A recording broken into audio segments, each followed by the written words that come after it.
doing here? What we witnessed takes us back hundreds of years. What we witnessed was worse than what we witnessed in slavery.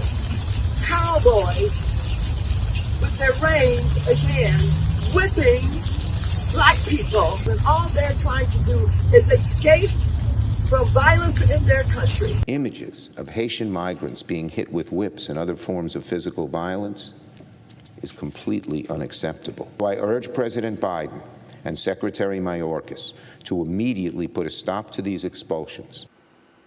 These people are such liars, especially that guy. So here you have Chuck Schumer claiming that there are, quote, images of Haitian migrants being hit with whips. We checked and we couldn't find a single picture like that. Instead, we saw Border Patrol officers using their reins to control their horses. Horses have reins. Reins are not whips.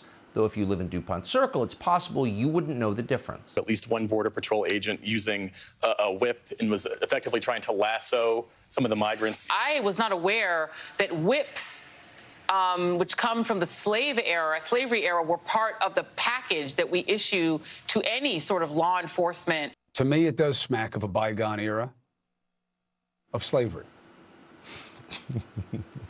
To me, who's never read a book in my life, it smacks of a bygone era. It is slavery to ride a horse through a crowd of people trying to invade our country. So on this side, Ciudad Acuna, Mexico, here we have the Haitians behind me, Haitian migrants who are stuck here. They actually will load up their supplies, and you guys can see they've used this rope, and with the rope, they'll hold on to the rope, and you can see the man in the red shirt, he has a bag of supplies. He's actually, that's the U.S. side. That's Del Rio. You guys can see the Border Patrol is up there with a couple of Texas State Troopers. But this is happening in real time, and this is happening throughout the river where the Haitians on this side will bring supplies to the Haitians on the U.S. side. One thing that's pretty common is that some of the Haitians actually return to the Mexican side because due to the bad conditions and only eating one time a day. So we're seeing that in real time and them using this rope here to transport supplies over to that side. That's the U.S. side. That's Del Rio, Texas, and we've never seen really anything like this. But this is they're going back and forth, and the border is wide open. We'll give you guys all the updates as we get them here in Ciudad Acuna, Mexico. Once again, I'm Jorge Vincent, reporter with the Daily Caller.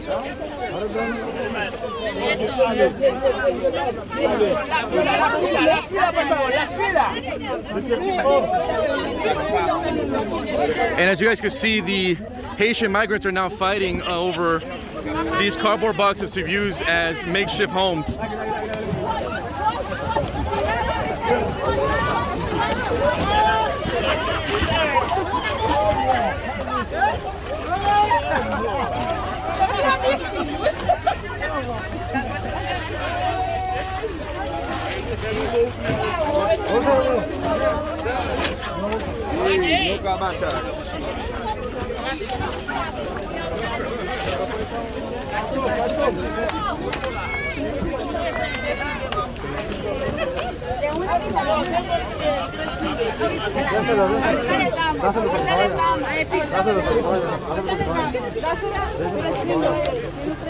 And this is how the Haitian migrants are surviving in Mexico, is off these donations from the Mexican community. Here they're handing out some pizza. Oh,